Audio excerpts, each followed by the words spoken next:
সারদার মতো ফের ভুয়ো ডিরেক্টর নিয়োগ। ইডিকে তদন্তভার দিলেন কলকাতা হাইকোর্টের বিচারপতি অভিজিৎ গঙ্গোপাধ্যায়। বললেন, দুর্নীতির পেছনে পাটশিল্পের বড় বড় মাথারা আছে, তাঁরা আমার বদলিও করতে পারেন। প্রভিডেন্ট ফান্ডের টাকা না পেয়ে ডেল্টা লিমিটেড ও ওলিসা রিয়েলিটি প্রাইভেট লিমিটেড নামে দুটি সংস্থার বিরুদ্ধে মামলা করেন কয়েকজন অবসরপ্রাপ্ত কর্মী। প্রায় 21 কোটি টাকার প্রভিডেন্ট ফান্ড বকেয়া রয়েছে বলে অভিযোগ করেন তাঁরা। সেই মামলার শুনানি ছিল বৃহস্পতিবার। শুনানির শুরুতেই দুই সংস্থার 5 ডিরেক্টরকে আদালতে হাজির হওয়ার নির্দেশ দেন বিচারপতি অভিজিৎ গঙ্গোপাধ্যায়। 5 জনকে সংস্থার আয় ব্যয় নিয়ে প্রশ্ন করেন বিচারপতি। কোনো প্রশ্নেরই সঠিক উত্তর দিতে পারেননি তারা। এরপরে বিচারপতি বলেন, এরা সবাই জুট মিলে সুপারভাইজার থেকে ডিরেক্টর হয়েছেন। কে ডিরেক্টর হওয়ার প্রস্তাব দিয়েছেন সেটাও জানেন না। এই 5 জন এখনো কোনো অপরাধ করেননি বলে মনে হচ্ছে, তবে জিজ্ঞাসাবাদ প্রয়োজন।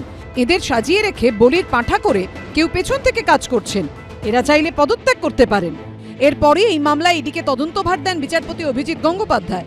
বিচারপতি বলেন, ইডির পাশাপাশি তদন্ত করবে সিরিয়াস ফ্রড ইনভেস্টিগেশন অফিসের আধিকারিকরা। 5 ডিরেক্টরকে কলকাতার শেরিফ মণিশঙ্কর মুখোপাধ্যায়ের অফিসে গিয়ে জিজ্ঞাসাবাদের নির্দেশ দেন বিচারপতি। এসএফআইওর প্রাথমিক অনুসন্ধানে যে তথ্য পাওয়া যাবে তা ইডিকে জানাতে হবে, তারপর প্রয়োজনীয় পদক্ষেপ করবে ইডি। মামলায় পার্টি করা হলো ইডি এবং এসএফআইওকে। এরপরে বিচারপতি বলেন, দুর্নীতির পেছনে পাটশিল্পের বড় বড় মাথারা আছে, তারা আমার বদলিও করতে পারেন।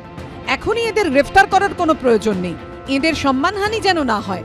আমি চাই আসল অপরাধীরা ধরা পড়ুক। ডিরেক্টর মামলায় রাত পর্যন্ত আদালতে থাকবেন বলে জানিয়েছিলেন কলকাতা হাইকোর্টের বিচারপতি অভিজিৎ গঙ্গোপাধ্যায়।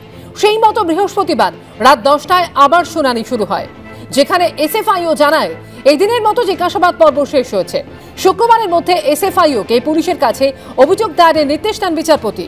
অভিযোগের ভিত্তিতে পুলিশ এফআইআর দায়ের করলো কিনা তা শুক্রবারের মধ্যেই জানাতে হবে।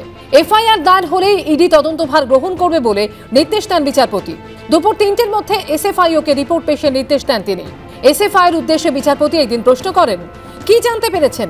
উত্তরে এসএফআইও জানায়, এই 5 জন প্রান্তিক শ্রেণীর কর্মী, এদের বেতন 10,000 টাকা বৃদ্ধি এবং বেতন নিয়মিত করার লোভ দেখে সংস্থা ডিরেক্টর করা হয়েছিল।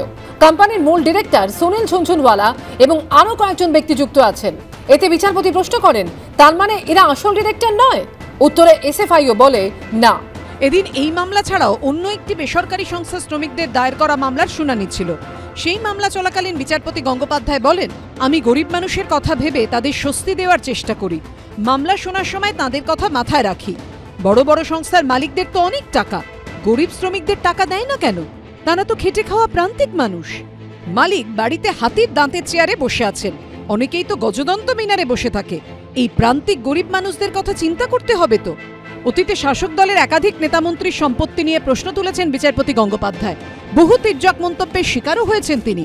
বৃহস্পতিবারও প্রান্তিক শ্রমিকদের হয়ে সোচ্চার হন বিচারপতি। সৌভিক মজুমদারের রিপোর্ট, এবিপি আনন্দ, কলকাতা।